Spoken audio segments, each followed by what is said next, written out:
Okay, thank you.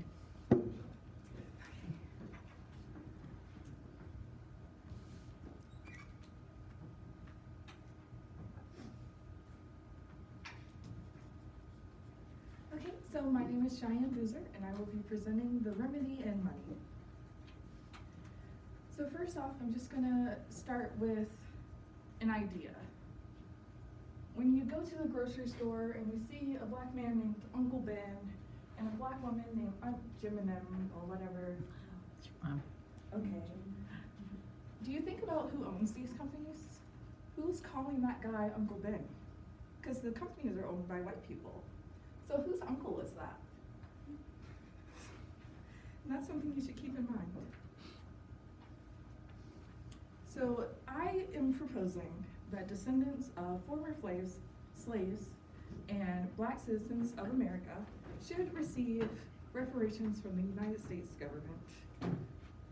Okay, so I will be previewing the current cultural context of these demands, historical comparisons, and also a plan to implicate. So why would I be saying that we deserve reparations now? Well, if you look back at that picture, we can start back to the economics imbalance of slavery. Basic economics tells you that for labor, you get something for it. You work towards a goal. Well, for slavery, black people weren't viewed as people, they were viewed as property. Property doesn't get paid. Therefore, when slaves were no longer slaves, they were emerged as if they just were born out of thin air and weren't given anything for their work. Another period that you could say that we deserve reparations for, and I'm saying we as black Americans, but I'm gonna just refer to them as black Americans, is the genocidal period from the end of slavery to actually right now. A lot of people think that genocide is the mass killing of a select group of people, but it can actually be anything that disrupts that group, that causes them from forming an identity, and also anything that puts them on lower status. So genocide could be preventing new generation, or just harm, any kind of harm, imprisonment, anything of that nature can affect an entire group. And we're also going to answer the question too, was slavery abolished? Because a lot of people think that slavery is gone. So, okay.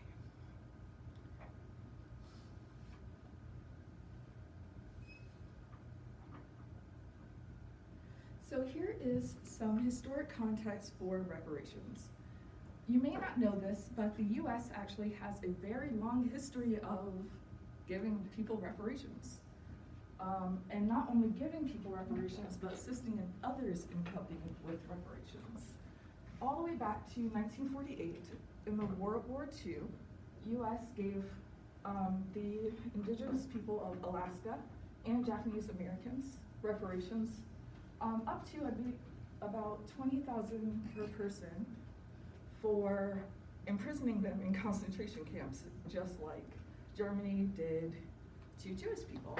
And they gave reparations out all the way up to the 90s. In Florida, the actual state government compensated an entire community and their descendants of Rosewood for the massacre lynching in 1920s that affected the entire communities.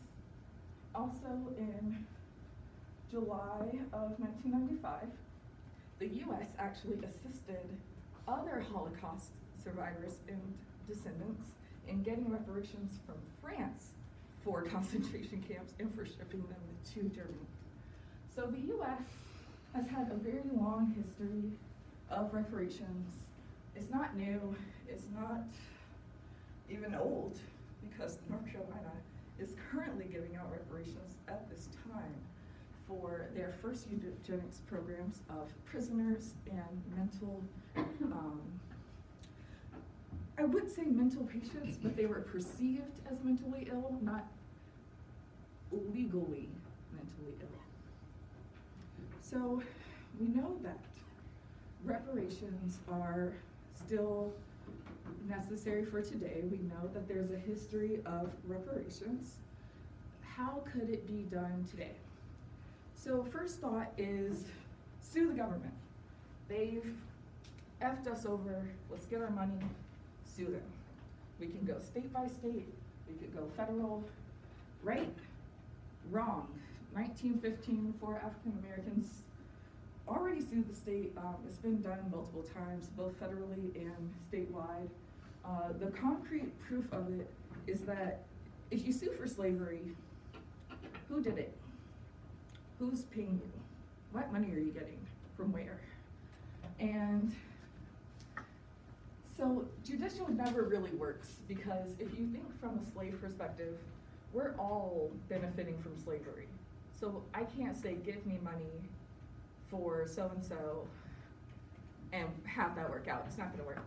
So you could say legislative. From my previous examples, that's actually how it usually gets done.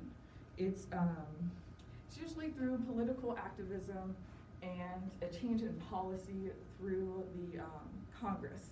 It's usually the federal government has to admit that they did a wrongdoing. And then step 3 is that once the plan is taken, it's never actually implemented in that time. So it does take time to first say we're getting reparations and then disperse said reparations. But the idea of suggesting reparations at all would really help race relations in the United States.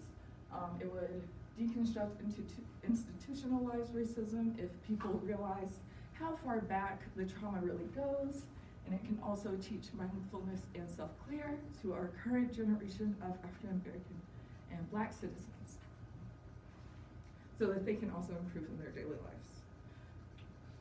So, in conclusion, I say that for there to be true justice, Black citizens of America do deserve reparations from the United States.